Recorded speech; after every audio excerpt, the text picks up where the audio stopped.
Right now, you're listening to the Azim Digital Asks podcast, the podcast where I, Azim, talk to some of the top marketers in the industry, find out everything about them, how they got to where they are today, and more importantly, sharing some really useful marketing tips that will help everybody listening to this become better marketers.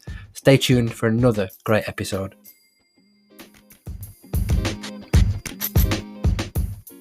Hello and welcome to the first episode of 2021 of the Azim Digital Asks podcast, where I talk to some of the top names in the marketing industry and learn more about them, and even get a few tips here and there to help you become better at your day-to-day job. If you're a first-time listener and you enjoy this show, please consider liking, sharing, subscribing, and even leaving a rating. It all helps. You can find out more about me on Twitter at Azim Digital or on my website, iamazimdigital.com. That's that out of the way. Now, let me introduce today's guest, who really needs no introduction at all, in my opinion. He is the search advocate at Google, very helpful and patient, answering tons and tons of questions over on Twitter and YouTube and just pretty much everywhere, basically. Genuinely an all-round nice guy. He is known officially as Johannes Mueller. I'm very sorry if I've butchered that. John Mueller or John Mew. John, welcome to the show and Happy New Year. Hi, Azim. It's fantastic to be here. Thank you for having me over here. You are more than welcome. And I will quickly add for the listeners, just before the recording, John gave me some secret tips to rank higher in specific SERPs for just $19.95. I can share them with you too. I'm obviously joking. Oh my God, that meta tag. I never should have told you about it. Awesome. Look, let's get right into it. As always, just before we get into learning a little bit more about you, I always ask guests a random question. And for yourself, I've picked this one because I'm very interested to know what your answer is. So if you had an autobiography, John, what would the title be? Oh wow. Okay. I think first of all, I probably would not write an autobiography. It feels like I kind of missed that aspect of personality that would let me kind of get on with actually doing something like that. So despite all of the YouTube videos and the Twitter posts and everything, I feel I'm super introverted. So essentially talking about myself for hours, like in the form of a book, would probably not be the top of my list of favorite things to do. So probably I wouldn't have an autobiography, but I guess if I had one, it would be some I don't know, some non-exciting title. It's like, I don't know, mostly harmless or something. I don't know, something like that. John, for anybody who has been like living under a digital rock and who has no idea who you are, firstly, shame on them. But secondly, would you like to give the listeners a little bit more of an introduction to yourself?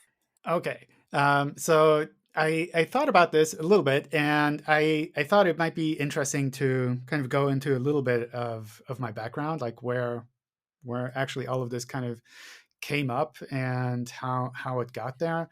And I I don't know. It's hard to find like the right starting point. So I'm starting kind of as like in school, like as you do as kids kind of grow up. And looking back, I feel like I came from a kind of a privileged background, which didn't feel like it as much when I was growing up. But looking back, it's a lot clearer. As a kid, my family moved from Germany to the southern US, so specifically to Alabama and Texas, which is, I don't know, kind of a unique place, especially looking back. But at the time, it's like, well, it's like, this is fine. Like you kind of do what you do. We had computers early on at home, so I learned to program fairly quickly there. I don't know, the other kids in my family, they weren't really that interested in computers. So, but for whatever reason, sometimes kids just don't pick up on things that you find interesting as parents, I guess. I ran a very small online service for a while. For the longest time, I was terrible in school. So I I I struggled to figure out like why I was really bad in school, but it was just like, I don't know, just always bad grades. It was interesting. Probably not that fun for my parents, I guess. And then fast forwarding a couple of years, we moved to Switzerland as a family, and I finished school there, and I started studying robotics and business administration here in Zurich, which was like pretty fun. It was like lots of cool stuff to do there. And somewhere along the way, I started my own software company. So I ran this on the side while studying and took it on full time afterwards. And some of the things that we did there I thought were super cool and kind of forward looking, like writing parts of the UI of the programs in HTML, synchronizing between different locations so that even if you're not working online all the time, you can kind of get all of the data there. I thought that was pretty cool. But at some point, I don't know what happened. Like the company was running really well, and I was getting kind of bored. So I started doing more and more side projects, including things like working on the website and helping other people with websites, as you do kind of in those days. And right around that time, Google launched sitemaps, which was like perfect timing. Is like John has nothing exciting to do. It's like the business was running really well, but it didn't feel as challenging anymore. So I created one of the first Windows sitemaps generators, which was I think it worked fairly well. It would crawl your website, find all of your URLs, generate a sitemap file for you, and along that way, I kind of slid into the world of SEO, in particular with all of the different online forums that were active at the time. So I think that was like around 2005, 2006, something like that. And essentially, that's kind of how I moved into that. And with all of the forums, of course, you had all of the people who were like struggling with SEO. And me, like everyone else online, obviously had an opinion on what they should be doing differently. So I was trying to figure some of that out. And sometimes I got it right, sometimes I got it wrong. But it was a fun time. And at some point, folks from Google contacted me. I think that was more just because I was doing so much on the Google Sitemaps forum at the time, where they're like, "Oh, like we should just find someone like this to help us talk with people." So that's kind of how I slid into that part. I met some of the people from the Sitemaps team in Zurich, which was luckily pretty close, and then kind of took that big step of going from your own company to working for this big American conglomerate, or this, I don't know what you call it, like gigantic company. It felt like at the time. And that was I think pretty nerve wracking. It's like, how do you write a CV when your only reference is essentially yourself? So that was kind of challenging, and also how do you even move from kind of having your own business, being your own boss, to working at this giant company with like so many levels of bosses that you'd have to kind of keep happy. But I don't know. I think I ended up just going with it mostly because it's like probably a good idea to have something else on your CV other than just your own company. So that's kind of how I slid into that, I think. Well, what a journey. Thank you very much for sharing that story. Really interesting that they reached out to you as well. I think that's proof that hard work certainly pays off. I wanted to just touch on some of that with you then. So, did you ever have a moment where you thought, you know what, this is going to be the career for me? What point did you realize that, do you know what, I'm going to make an entire career out of this? I I don't think I really had a moment where it's like it crystallized and I was like, oh, this is exactly what I want to be doing. But it was in in part, I think moving to Google was also just kind of like having a bigger picture and kind of understanding the bigger picture a little bit more. So it was less that this particular is going to be the right thing, but rather that this seems like a reasonable step to take as a next step. And I never really had in mind like, well, this is the end goal I want to reach. Like this is the career I want to have at some point. Yeah, yeah. What about then? You have a time machine right now, and you can go back to when you very first began in the industry, right at the beginning, but armed with all of the knowledge that you've got now, what advice would you give to yourself on day one, or what would you do differently? Yeah, I don't know. I mean, there's a part of that is feels like an obvious approach would be to say, well, I have this kind of information that if you just did these specific things and you would earn a lot of money, kind of things, like more the focus on financial aspects.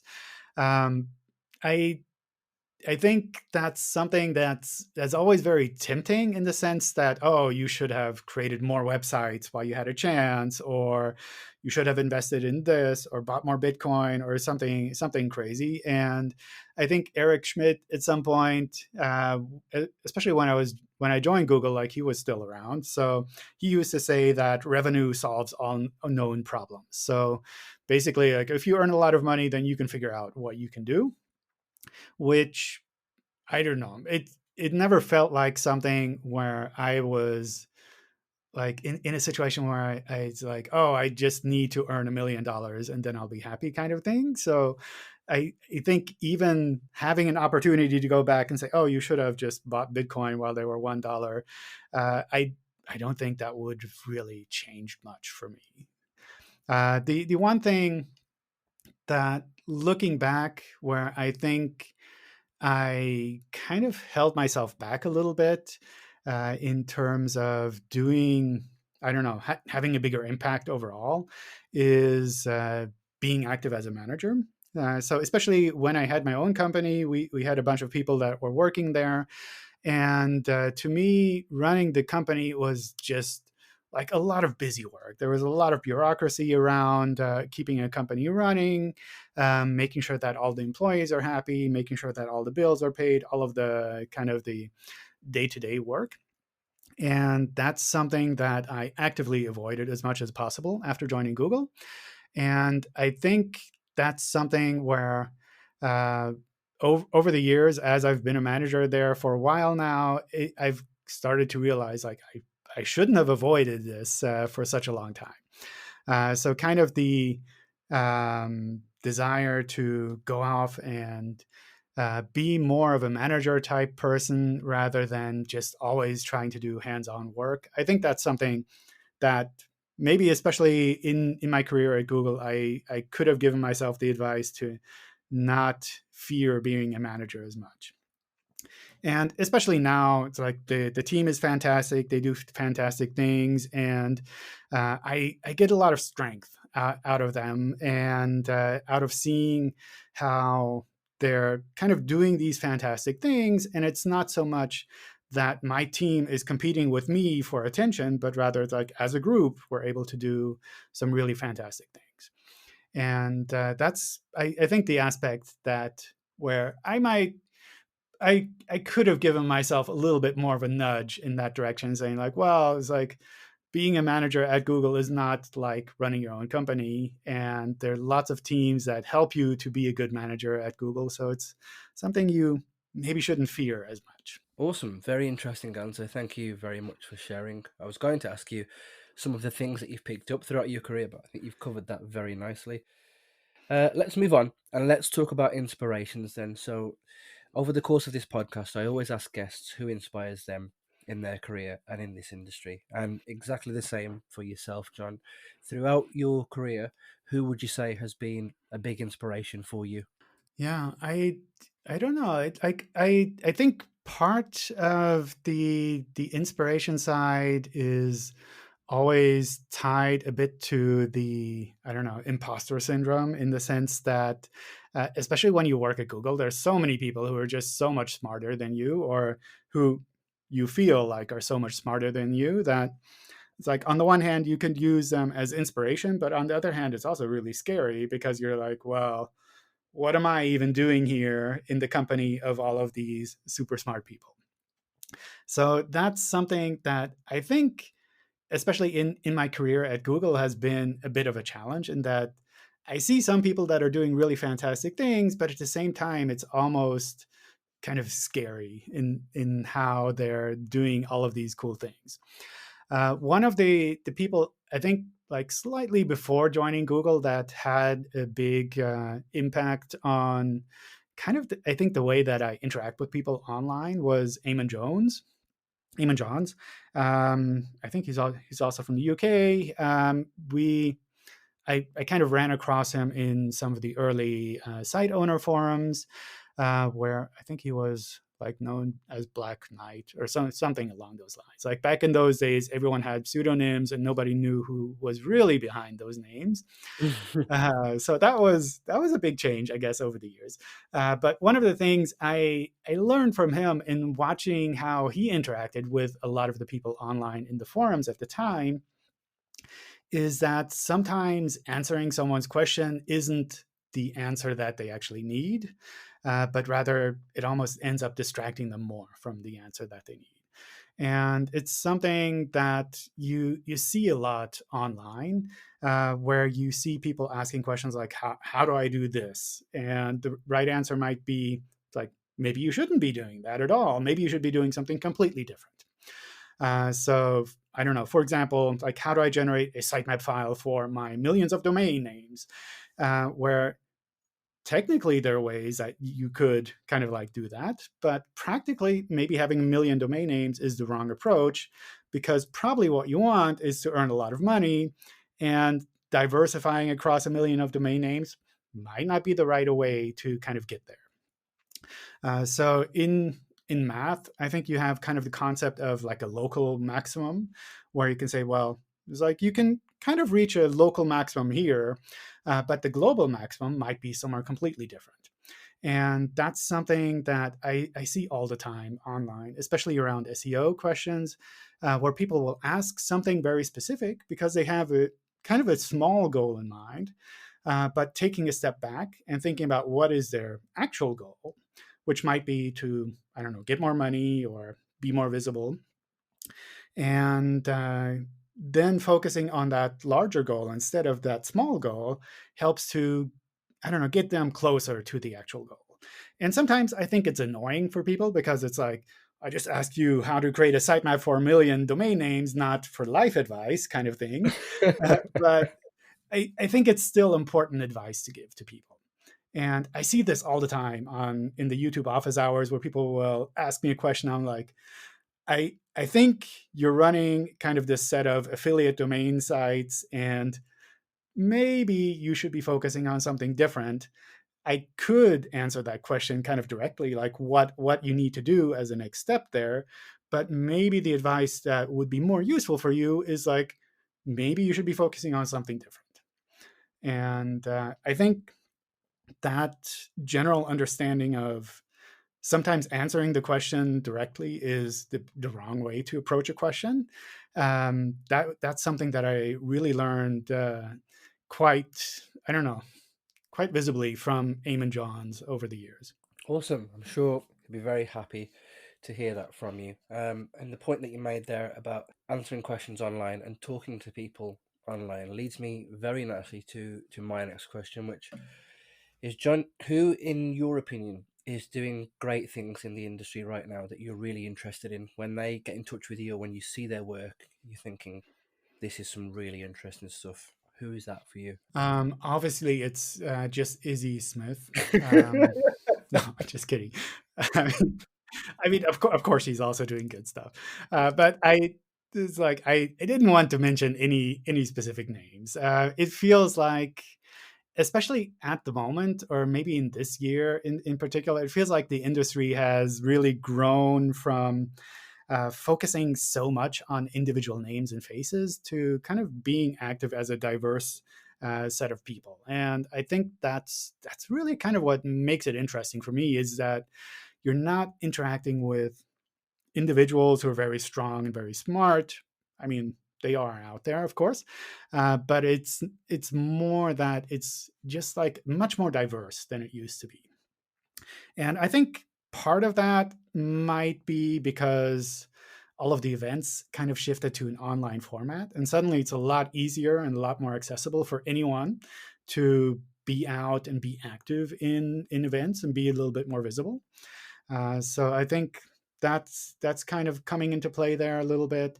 The other thing that I find really really interesting at the moment is that there are just so many different aspects of SEO that are important, and it feels like they're getting acknowledgement that they're all kind of important in their own way. So that includes things like creating really fantastic content, doing things to promote that fantastic content, kind of in the name of link building, which I think has gotten a bad reputation over the years. But there are people who are doing things that are really fantastic in that regard. And of course, everything around technical SEO, which is always one of my favorites because it's kind of like that technical aspect of like you tweaking something, you seeing those effects fairly quickly. I think that's also really cool to see. And I think all of those new names as well, they kind of also bring in new inputs, which are greatly needed. There's a lot of diversity that's coming in there, be it with regards to gender or race or location or backgrounds. And I think that that's really what makes SEO so interesting. It's like when you talk to people online, they're not the same as you just on the other side of the planet. It's like they really have a, I don't know, unique background, and they've done some interesting things. They have some kind of interesting experiences over the years, and all of that makes it, I don't know, more fantastic. I think to be in the SEO industry at the moment. So it's not individual names that I'd like to call out. It's just more the broad mass of different people who are active. I think that perfectly summarizes why most of in fact, the entire industry probably sees you as one of the nicest people out there. Very nice, safe, I will say, but very, very nice answer from you there. Let's talk about your role then. So, what would you say right now is the biggest challenge that you've got with your role, and how do you plan to get over that? I think one of the challenges is that it's hard for me to even define what my role is. So that that kind of makes it tricky. It's like when people who don't know about the SEO world ask me like, what do you do at Google? And it's like, I don't know. It's like I'm somehow sneaking by. But like apart from that, I think like challenges tend to come up almost weekly on our side, and it's something where sometimes they're focused on specific products or policies or different kind of changes internally that you have to figure out. And I'm pretty okay with most of that, so that's not something that I'd like, I don't know, really worry about those kind of usual challenges. The bigger challenges I think are the ones where it's there's almost an effect on the entire industry, and it's all about. In a lot of cases, it feels like the whole online world is still fairly new and it's still fairly unknown from with regards to kind of the government and policy side of things, like what should we do with all of these things that are happening online. There are a lot of traditional industries that are out there that are still kind of struggling with that move to going online and finding ways to kind of sustain their industry online. So with that, there are a lot of questions around privacy. There are a lot of questions about monetization, about like how do you interact with the online world as it is. And it feels weird because like if you've been doing SEO for a while, then it's like, well, it's like SEO has been around for decades now. Like, why are all these people acting like it's something completely new? But it's still the case that a lot of the government policies and guidelines and laws are still kind of focused on that pre-online world, and making that transition to really understanding what makes sense to do online, that's kind of hard. So that's one thing I kind of see as a challenge overall for our industry, in that there's still all of these like policy battles that are taking place, and some of them are things where people can give input on and kind of help the government to make, I don't know, smart decisions there. And some of those smart decisions will be things that kind of make your life harder, but it is how it is, I think. So that's kind of one aspect. The other aspect that I think is always challenging is kind of the I don't know, the split between web based online activities and apps, where from our side, of course, when we're talking about search, we're kind of focused on the website. It's like you put an HTML page up, someone can crawl it, we can index it, we can guide people there when they're searching for that content. But what if you don't have an HTML page that's associated with your content? Maybe it's hosted on WhatsApp or, I don't know, TikTok or some other platform that doesn't have normal HTML pages. Then how does a search engine kind of interact with that? And how does that play in with kind of the long-term picture of the web, where it's like, if you take this technology and fast forward 10 years, like what would the effect be?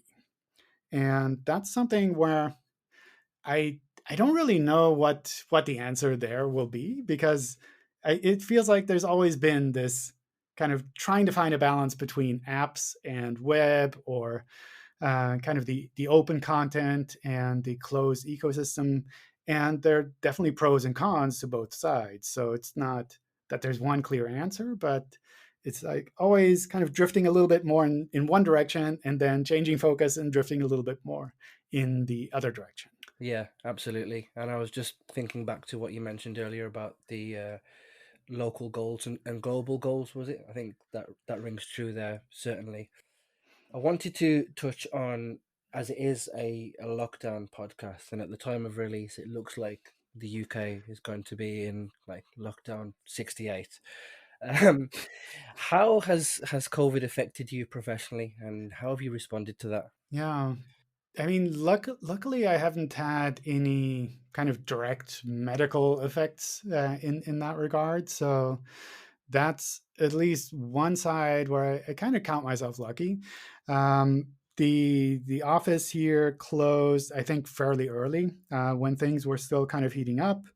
Um, so that side, I think, has been fairly safe, but a lot of the activities that we do as a team or individually, that has significantly changed, and that has been pretty challenging. So, for instance, for this year, or well, for 2020, we had planned an event series of, I think, like over 50 events to take place over the course of the year in locations worldwide, which we finally got everything approved. We got the budgets lined up. We got a lot of the work lined up. And then essentially in March, it was like, well, actually, you're going to do none of these events. And that was like really, I don't know, annoying on the one hand, but it was like really shocking to the team in general, because we spent a lot of time lining up these events and planning the events, getting the right speakers set up so that they would be able to travel to individual locations, all of that. And that was quite a challenge to kind of adjust to that. And in the beginning, it was still like, well, maybe, like, I don't know, in the fall, in the fall, everything will be okay again. It's like, how long can this lockdown thing last? Surely not longer than a couple of months, right? It's like, well, I don't know. Here we are. It's still Mm, here. So that I think that has had a massive effect on the team. And that's something where some people are like, online events are never going to take over physical events. Therefore, I'm not going to do any online events at all, which I don't know, is a stance you could take, but it obviously also means that the team has to do completely different things. That's the one thing I think from a practical approach from the team side.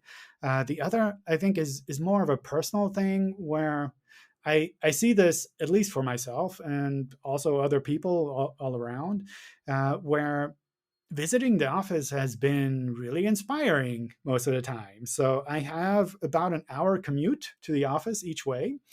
And in the past, I would pretty much try to go every day. Well, Monday through Friday, at least. Not so much on the weekends. But I would try to go there, because it's just kind of being in an office with a lot of these really smart people. It's very inspirational, and it kind of gives you a bit more drive to actually do some things. So that's something where in the past I was like, well, if I can go to the office, I'll try to go there. Even with that commute, during the commute, I'd have time to listen to podcasts and things like that, which kind of dropped away now. I don't know. It's kind of awkward. But it, I don't know, that kind of working in the office drive, that I found that really, really useful for me. And switching to working from home all the time has been really challenging. So that's something where even, I don't know, even now sometimes it's something where is just like, it's just hard kind of going from one room to the other, and suddenly you're in the office, and then you end up being in the office even when you're not at work, and it's like, it's just so, I don't know, such a struggle to kind of maintain that office vibe when you're not really in the office, and the kind of like, I'm just playing around on my computer in my own time vibe when you're actually still in the office kind of thing. So that's something that I found really struggling. Yeah, completely agree with you there. I think there's two things that I just wanted to add. I think in terms of events, absolutely switching to online has been both a gift and a curse essentially, because we can still have the events, but as we mentioned before we got to recording, that then the networking side of that has really suffered, which is a shame because you can't really replicate like an in-person experience online in terms of networking. Though lots of events have tried, in my opinion, it's not quite the same as somebody who enjoys meeting new people. You know, hello, how are you? What do you do? It's harder online. And speaking of someone who has spoken at events as well, it's really hard to read a virtual room when it's just you in it and you can't see behind the computer screen. Somebody could be passively listening or not paying attention, or they could be texting on their phone. Whereas when you're in a room with X amount of people, you can read the reactions and sort of feed off the room and tailor the rest of your content essentially to how people are responding. So that's been difficult. And then in terms of remote working, absolutely. I think certainly in the UK, from what I've seen, large parts of the industry really weren't ready for that, and it just happened suddenly and they had to adapt, forced adaptation essentially. But there were so many things coming out where it was like, look, yeah, we can go back to the office in like June, or we can go back to the office in August. And I think, as you mentioned when you talked about your events, so hard to plan. I've certainly not lived through anything like this. You talked about a whole year's worth of events which Yeah. just got cancelled. Very hard. But hopefully, with the news of vaccines and everything else, the return to normality is on the horizon. Yeah, I think the return to normality is kind of like, seeing that it's out there is one thing, but it's also useful to kind of realize that it's still going to be a long time until then, and it's not Yeah, going to be an easy time with, like, I don't know, just all of the non-scientific aspects around the whole situation as well. There's like people not wanting to take vaccines, or like, what do you do when like 30% of the people have taken the vaccine? Can you do events then? Like, what do you require? Is lots of open questions, but it'll be, I guess, I guess it's at least useful to know that there's a path out now.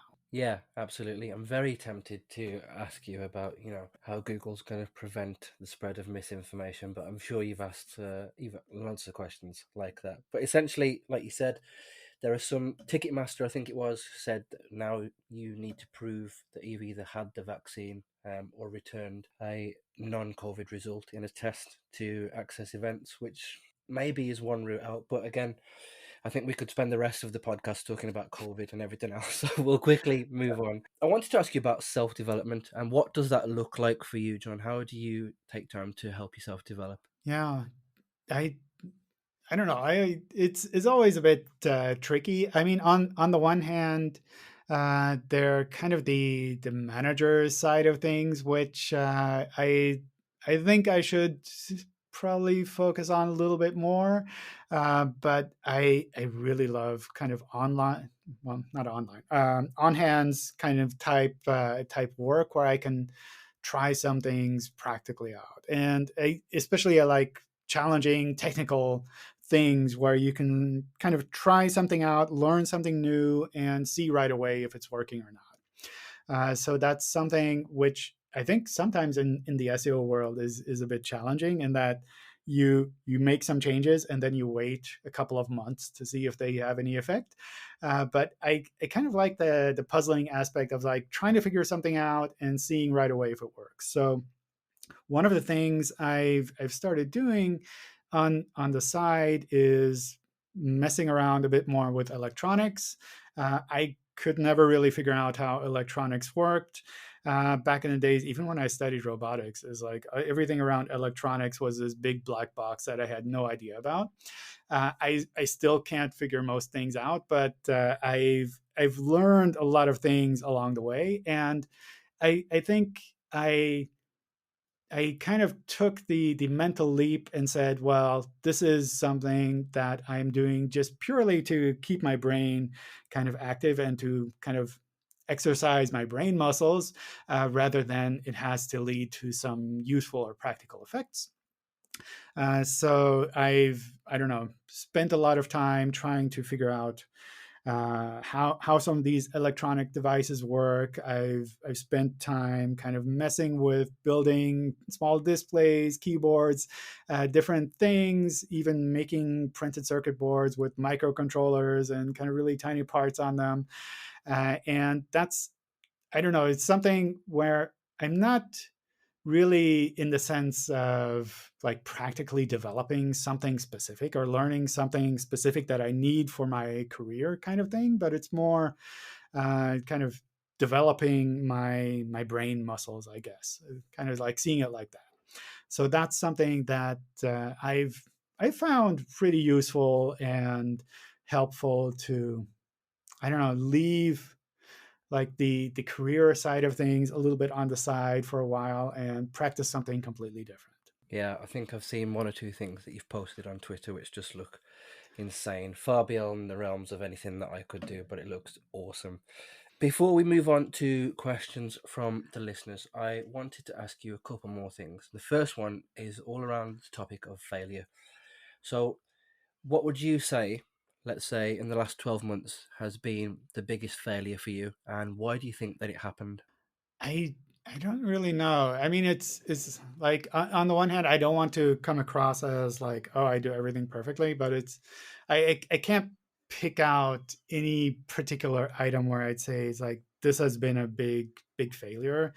I think a lot of the things that I would, looking back, might say I was like, well, we could have done this differently, especially within the company at Google overall, is something where I'd say kind of like, well, we kind of, or at least I kind of decided to go in that direction for different reasons. So one of the things, for example, that I run across every now and then is that, well, Google is obviously a US focused company or US based company, and a lot of its activities are in Pacific time zone, which means from a practical point of view, it means that whenever I want to convince any kind of higher ups of specific activities, I end up having to go to all of these late evening meetings.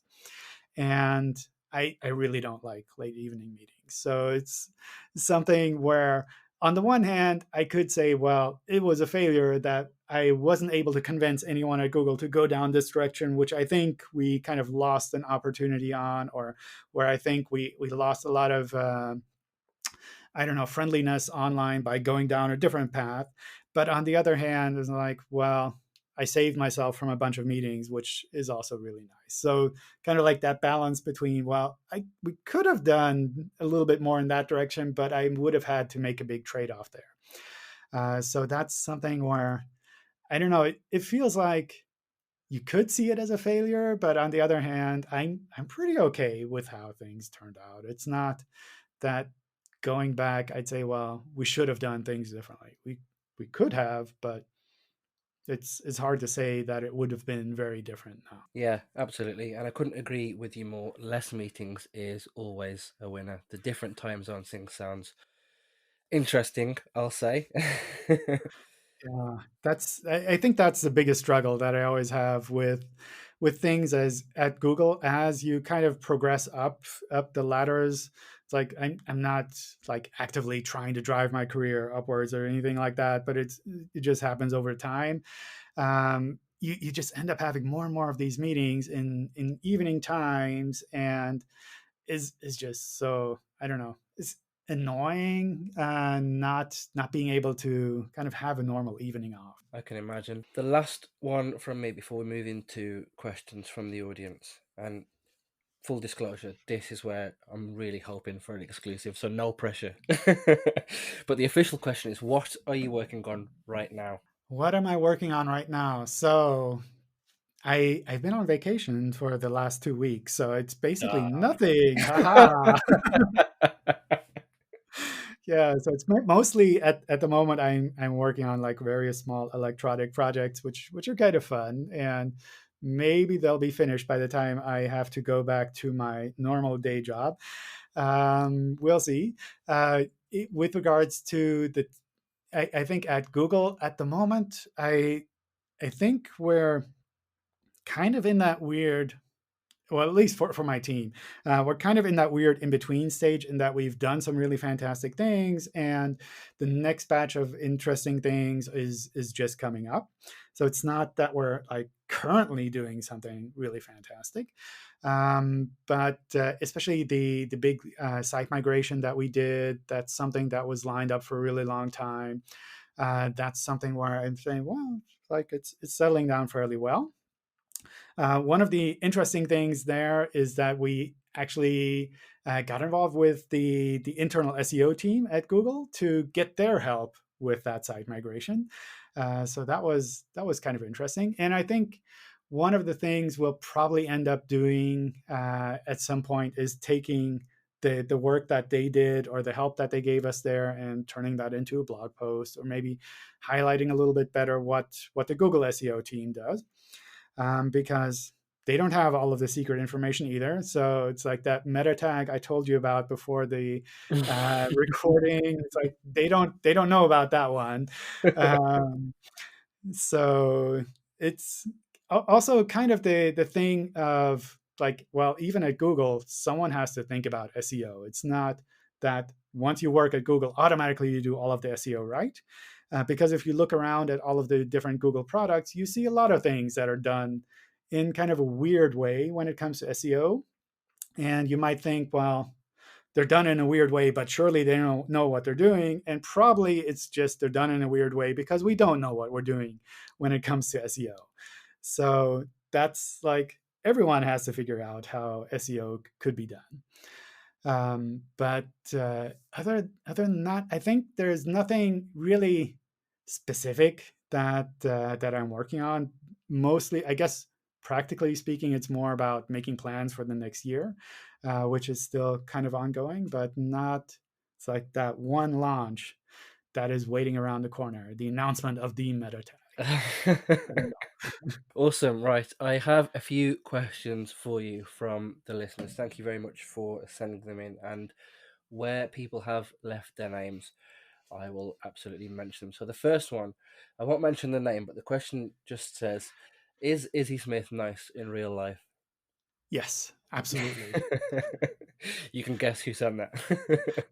I have no idea who that may be, but Izzy is always fantastic. It's like always curious, asking more questions, keeping people on their toes, and I don't know. It's all around nice guy. Well, nice girl, nice person. Awesome. The next one is from Ilana Kisos, and I'm sorry if I've pronounced your name wrong. And I wanted to ask, what do you think would be the academic and career path that you would suggest to someone today to be a top-notch SEO and digital marketer? I don't know. It's hard to find like that one career path that will lead to being a top-notch SEO, because like I mentioned in between, there's so many different aspects of SEO and you don't need to do all of them. So it could be that maybe working to understand kind of the programming aspects, the technical side of SEO is something that makes a lot of sense.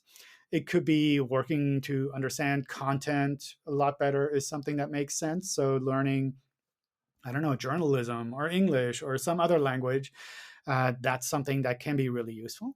There's also the whole marketing side of things, the digital marketing side, where a lot of the traditional marketing aspects also play a role. And I think that can also make sense. So my general advice there, I think, is to try to figure out which aspect that you really like and find a way to kind of like dive into that aspect. And the other advice that I would probably give in a case like this, where you're kind of like way in the beginning of the whole journey of like what what should I study to become a top-notch SEO kind of thing, is not to focus too much on the end goal. And instead to kind of focus on the aspects that you like at the moment or that you feel you can handle at the moment. And over the years, as you kind of figure more of that out, you'll undoubtedly uncover various opportunities that end up in your direction. So it could be that maybe you end up doing SEO work. It could be maybe you end up doing something completely different. Maybe you end up kind of trying to focus on a technical SEO side of things, and then all of a sudden you start doing computer science and you work as an engineer at a search engine, which is another way of doing SEO, I guess.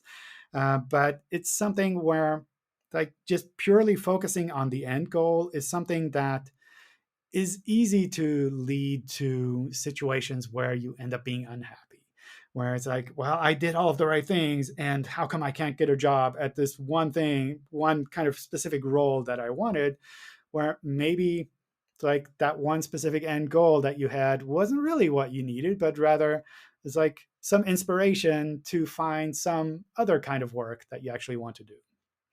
So I guess the short answer there is it depends. And it's something where I would focus more on what you want to do at the moment, what kind of activities you find challenging and interesting at the moment, and build out from there. And over the years, you'll figure out, it's like, is SEO really what you wanted to do? Or is this something, maybe something completely different that you find just as challenging and interesting, which you've kind of uncovered on your path there? Yeah, awesome. Thank you very much for that. We managed to get this far without saying it depends until then, so that's really good. I've got two here from Rebecca Dunn. The first one is, if we keep responding to algorithm changes by swapping our search term focus, are we stopping the AI from learning as effectively as it could? I don't think so. I mean, on the one hand, I don't think there's this like one magical AI that tries to figure all search out. So that's kind of like, as an aside, maybe that assumption is wrong. But also the sites that SEOs work on, they make out a small part of the whole web overall, and a small part of the general mass of users that use the internet. So it's like you could be focusing on your small things and making tweaks there, but I think the bigger picture, that's something that still remains as something that's like harder to influence on an individual level. So I'm kind of okay in that regard, in the sense that it's like, if you're optimizing your website on a day-to-day basis based on the current algorithm setup, it's like, maybe that's not the best long-term approach, but it's probably not going to cause that much problems either.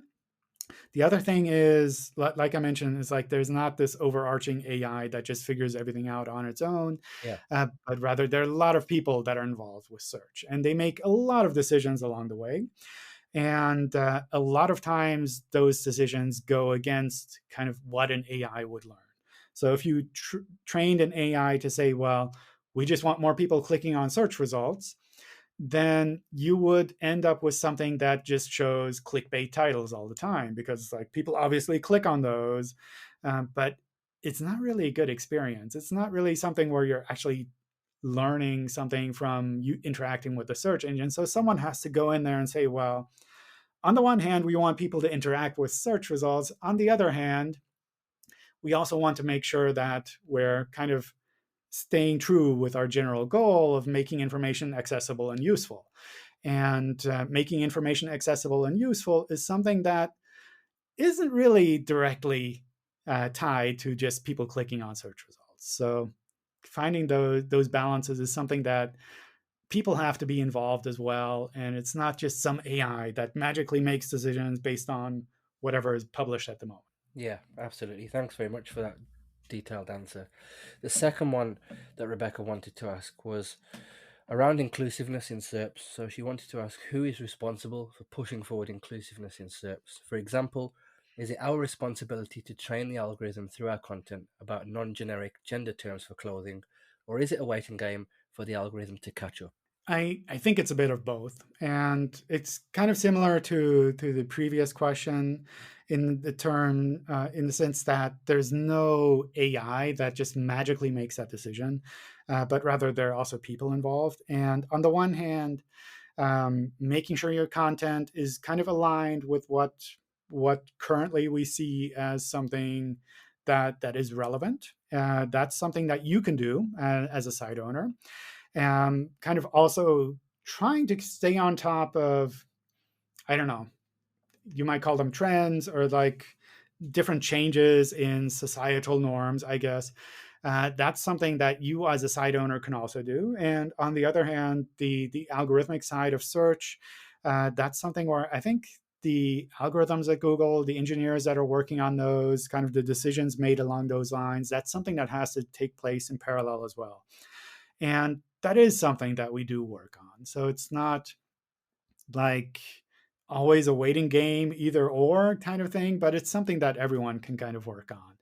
And I think from a personal point of view, that feels like something that everyone should be working on individually, and it shouldn't be left to like one person or company making a decision and saying, "Well, it's like now you should be more inclusive," kind of thing, and then everyone's like, "Oh, inclusiveness is a ranking factor, therefore I will do it." It Mm, should be something that you should do, kind of independently of all of that. Where if you realize that this is the right thing to do, then you should be doing that, even if it's not a ranking factor in that sense. yeah, absolutely.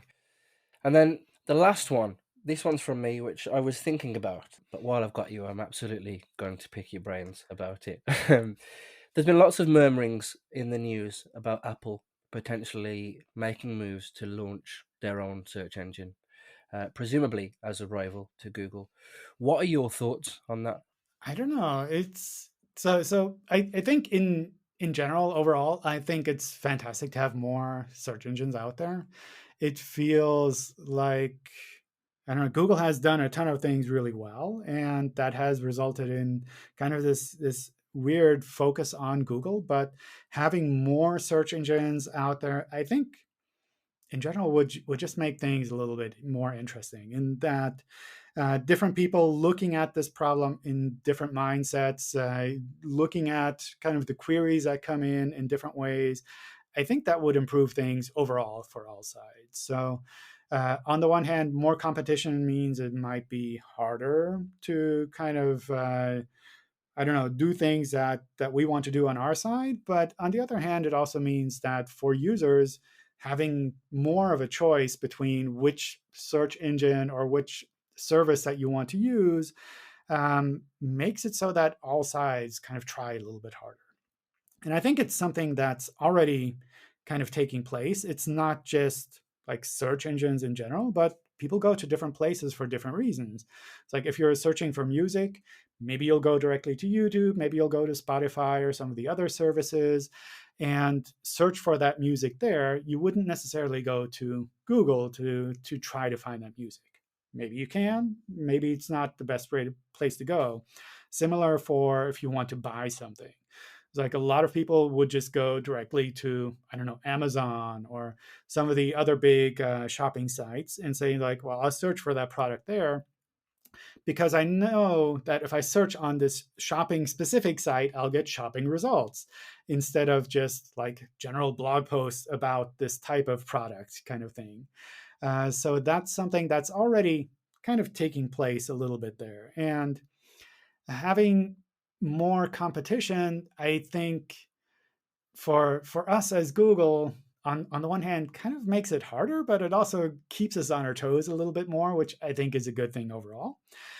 From the kind of external SEO side of things, I I think it'll be challenging because you kind of end up in that situation where suddenly you have different kind of potential platforms that you could be focusing on, and finding the right platform to focus on and doing things in a way that work well for that platform, and maybe the others that you're not really focusing on can be a bit tricky to figure out. So my hope is that the kind of the open web content kind of thing, where you make HTML pages and they can be crawlable by any search engine. That's something that will remain relevant, and hopefully, other search engines, when they get more popular, they will kind of use similar methods to let people specify their preferences, which could be like the robots meta tag, which is something that, well, hopefully other search engines will also respect that and treat it in the same way. But there are also a lot of more, I don't know, technical and complicated aspects that are involved there, like handling the canonical, handling international content kind of thing, where there's like there are a lot of small decisions along the way that led to how they are now. And some of those decisions were made on Google's side, some of them were made on, I don't know, who else's side. And making it so that overall, when anything new launches, that's kind of valid across all of these different platforms, I think that is always going to be a bit of a challenge, and that's something we've tried to focus on for a while as well. Well, for a while, I think since the beginning, trying to make sure that whenever we announce something specific, that we make it in a way that is useful for everyone. And that includes things like structured data, which is primarily done with like the schema.org markup, which anyone can pick up on the pages. Also, the robots text file, which like Gary on my team has been working to make into kind of an internet standard. And all of these things that they just work across the board for all of the search engines. So regardless of if it's Apple that's coming up now, or if Yahoo comes up again, or Bing becomes more popular, which I think they're doing fantastic stuff too. Um, like all of these, essentially from an SEO side, I hope we can make that in a way that you don't have to optimize for each individual search engine individually, but rather that you can create your open web content on your on your server in HTML, and it just works automatically reasonably well across all of these different platforms. Yeah, absolutely. That's a really interesting answer. Thank you very much for sharing that. You'll also be pleased to know that that ends the search specific questions of the podcast. Woohoo! Sadly, we are coming to the end of the podcast, but I do have a couple more for you. This one is essentially like an open forum for yourself. So if we swap roles right now, what question would you ask yourself that I have not asked you already? I thought these were pretty good questions, so I Thank don't you. have anything specific that I'd still add there. Yeah, I don't know. Nothing really comes to mind. Awesome. I will take that compliment and move swiftly on. Last one from me then. So, when you want to get super productive, some guests have listened to music. So, if you do listen to music, what is your preferred song artist playlist? If you don't, how do you get sort of deep into your productivity zone? Yeah, I think that has changed a bit, especially the music side. So I really love listening to music on the side. So that's something where, like working at home, I almost always have some music playing somewhere. Even in the office, I'd have my headphones on. And I think in the past, I would always listen to, I don't know, 80s or 90s rock music, that kind of thing, which is like, I don't know, from the past. And what one thing I've noticed with all of the, I don't know, the lockdown stuff, or I don't know where it really came from, but I've started listening to a lot more electronic music, in the sense that to me it's like more that driving beat rather than like the individual lyrics that you listen to, but it's kind of like you don't have to listen to it specifically. You just kind of like that background rhythm that keeps you kind of focused and keeps you going. So that's something where I don't have any particular artists or any particular, I don't know, playlists that I listen to. Usually I just open up Spotify and search for something like I don't know, electronic music or something like that, and just play whatever comes there. And that I don't know, it just keeps me focused a little bit more rather than having specific lyrics of songs that I know and that I've kind of grown up with, kind of thing. It's more, I don't know, that background drive rather than kind of the familiar lyrics or songs that you know. Yeah, awesome. Thank you very much for sharing that. Sadly, we are at the end of the podcast. Just from me, a massive thank you for taking the time out and taking part in this. I am absolutely sure the audience are going to take a lot of value from this. If people wanted to find out more about you or get in touch with you, what's the best way for them to do that? I think Twitter is probably the easiest. So just John Mew on Twitter. And like, people tweet at me a ton of stuff all the time. I don't have a chance to keep up with everything, but if you kind of like try it a few times, then usually I'll notice and try to find an answer for you there too. As I mentioned, John, thank you very much for taking part in this podcast. Really, really, really appreciate it. The last word, as always, and the last word on the first episode of 2021 goes to you. So, all yours. Oh wow. Thank you, Azim. No, it's been really fantastic to join this podcast. I particularly liked being able to record it, like especially on my holidays kind of thing, where it's it feels a little bit less attached to particular work, which I don't know. It just makes it a lot more comfortable.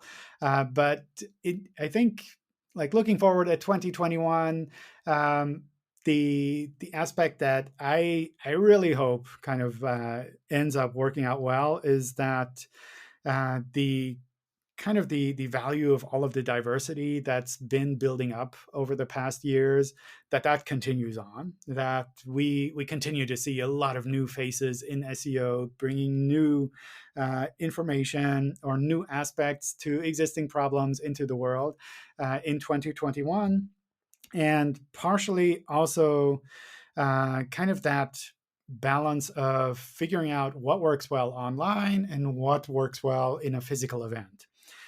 So that's something that I really look forward to, kind of finding the balance of making events so that you don't need to be physically active in that one location at that particular time, but also you can be if you want to be.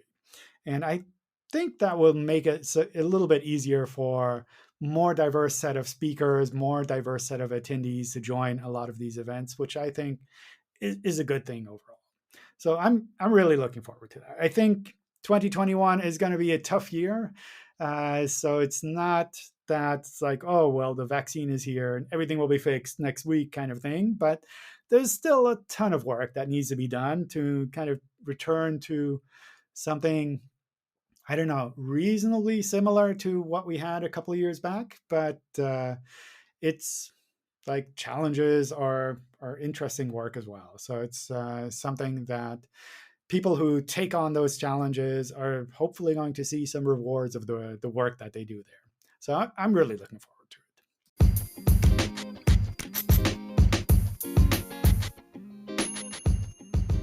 So that was another great episode in the bag. I'm really enjoying hearing from some brilliant people in this industry. If you enjoyed this podcast, please follow me on Spotify. Please leave a rating on Apple Podcasts or whichever platform you are using. Tell a friend to tell a friend, and hopefully see you for the next episode.